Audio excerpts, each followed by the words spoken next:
Hey there, today's video is going to cover possessive adjectives, stressed possessive adjectives, and possessive pronouns. First of all, let's talk about terminology.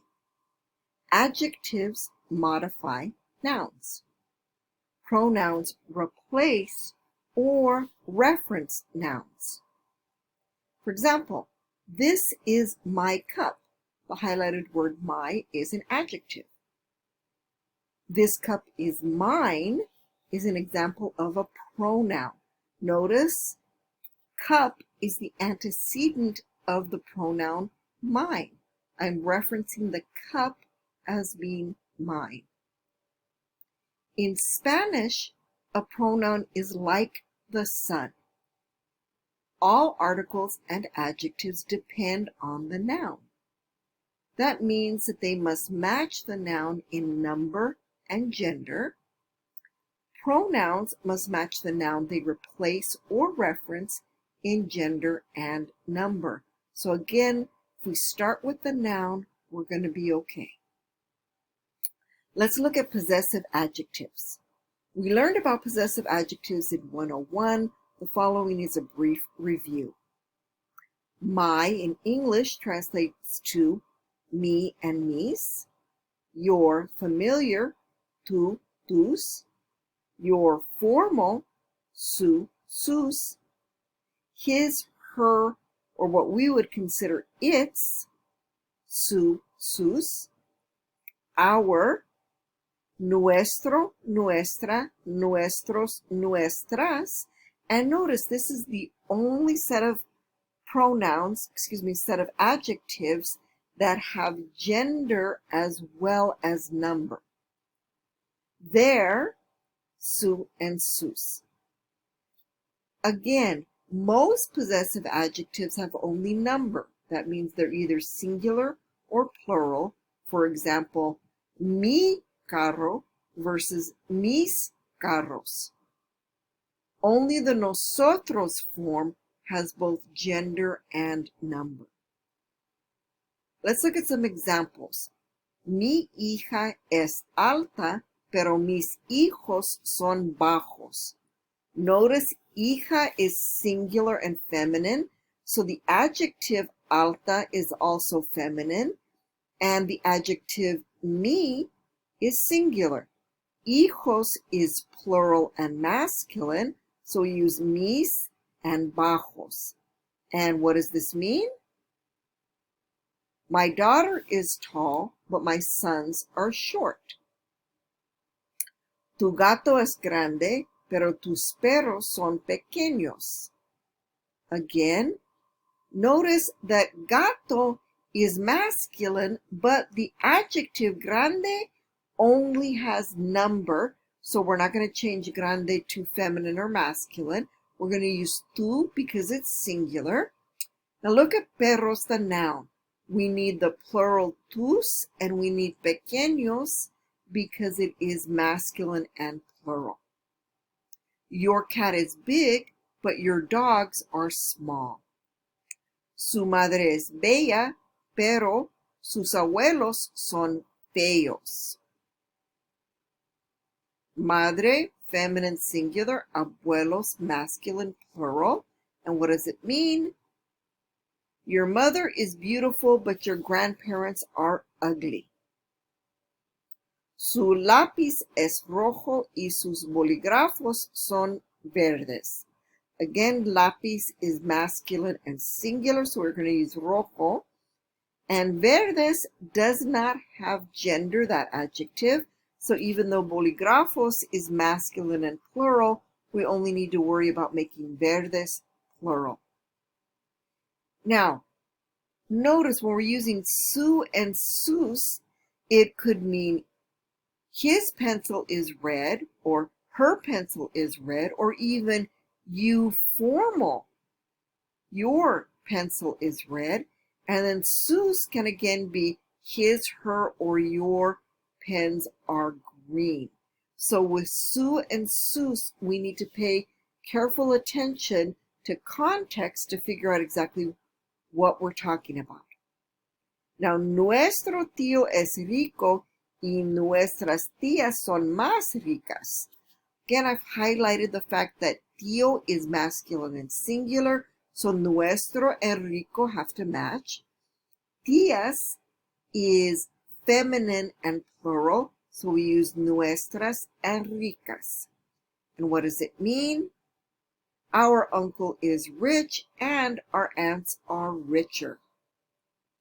Su prima es inteligente y sus primos son guapos. Now notice, primos is plural and masculine, so guapos, which does have a feminine form guapa, has to be masculine and plural. And again, when we're using su and sus, it could mean your formal, his, her, its, or in this case, I'm saying it means their cousin is intelligent and their cousins are handsome. Now let's look at stressed possessive adjectives. Unlike possessive adjectives, all stressed possessive adjectives have both gender and number. So my is going to have 4 forms. Mío, mía, míos, mías. Your familiar is also going to have 4 forms. Tuyo, tuya, tuyos, tuyas. Your formal. Suyo, suya, suyos, and suyas. And please don't pay attention to that typo there. His, her, its. Suyo, suya, suyos with an S, and suyas. Our, there's no change in this one. It's nuestro, nuestra, nuestros, and nuestras, just like with the unstressed possessive adjectives. And there, no surprise here, suyo, suya, suyos, and suyas. Now, unlike possessive adjectives, the ones we just reviewed, stressed possessive adjectives follow the noun they modify. Let's look at some examples. Este es el nieto mío. Now, there are 2 translations. This is my grandson, or more literally, this is the grandson of mine. Now note, there are 2 possible translations, the natural and the literal. Most of the time when we're translating back into English, we'll opt for the natural translation. Esta es la nieta tuya. And what does that mean? This is your granddaughter, or this is the granddaughter of yours. Esos son los nietos suyos. And what does it mean? Those are your grandchildren or grandsons, or those are the grandchildren or grandsons of yours. Esas son las nietas suyas. What does this one mean? Those are his, her granddaughters, or the granddaughters of him or her. And another typo, I apologize. Now, aquellos son los hijos nuestros. Now remember, aquellos means those over there. So those over there are our children or sons, or those over there are the children or sons of ours. Aquellas son las hijas suyas. Those are their daughters or the daughters of theirs. Now, quick point. Remember, when we're talking about a lot of nouns, when we're talking about nouns that refer to people, like hijo or nieto, if you have the plural masculine, it can either mean grandsons or grandchildren, in the case of nietos, or with hijos, it can mean children or sons. We have to depend on context. And as with the unstressed possessive adjectives, when we have suyo or suya or suyos or suyas, we're going to have a little bit of problem because we need context to determine whether we're talking about yours, his, hers, or theirs. Now, unlike possessive adjectives, stressed possessive adjectives are not used often in ordinary conversation. So if people decide to use the stressed possessive adjective, it's usually to highlight the relationship. For example, they can stress the relationship or for some other purpose. Mi hija es abogada. My daughter is an attorney. Esa abogada es la hija mía. That attorney is my daughter. And now I'm placing more emphasis on the fact that she's my daughter than the fact that she's an attorney. Ninguna hija mía es ladrona. Now notice here, I'm saying no daughter of mine is a thief. And here this parallels the way we use these stressed pronouns in English. Now, even if they're not used that often, it's still a good idea to be able to recognize stressed possessive adjectives and know how to use them.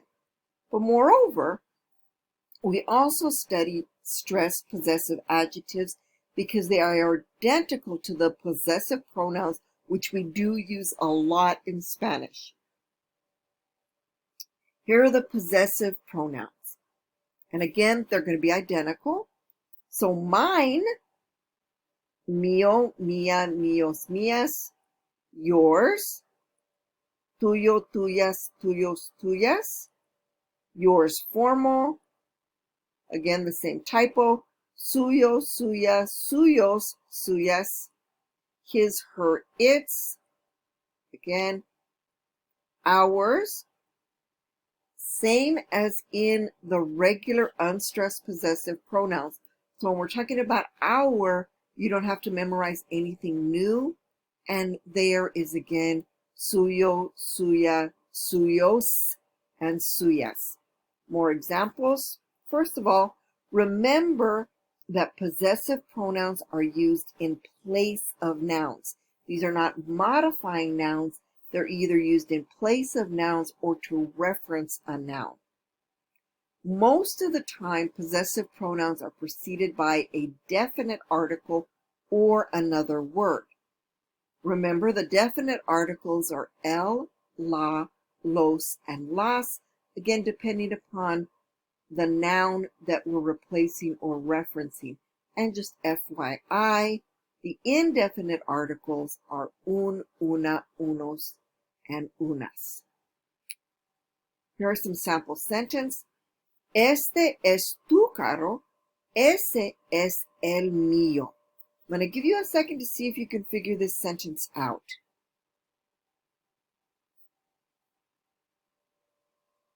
Carro is the noun that we're referencing, and it's masculine. So this is your car, that is mine. And notice I'm only talking about one car, so it's el mío.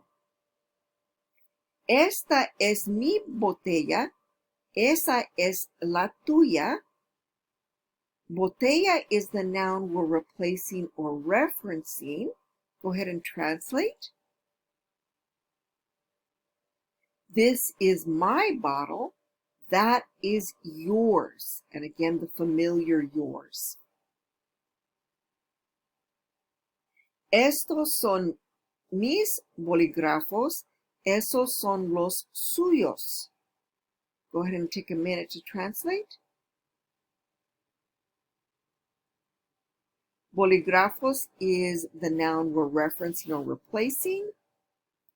These are my pens, those are yours, formal. Estas son tus sillas, esas son las suyas. Sillas is the noun that we're referencing. These are your chairs. That is his or hers.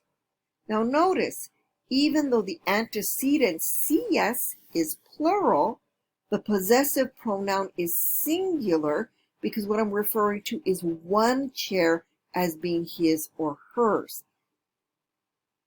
And because la suya still refers to sillas, it remains feminine. Next sentence, este es tu perro, aquellos son los nuestros. And perro is the noun we're referencing. Here it's masculine and singular, but when we're using the pronoun, we're talking about more than one dog, so we use los nuestros. This is your dog, those over there are ours. Esta es mi mascota, aquellas son las suyas. Give you a second. Mascota is again the antecedent. This is my pet, those over there are theirs. And again, whenever we're dealing with suyo, suya, suyo, suyas, we're going to need context to be able to determine whether we're talking about your formal or his, hers, or theirs. Okay, that's the end of this slide. I hope that it has been helpful.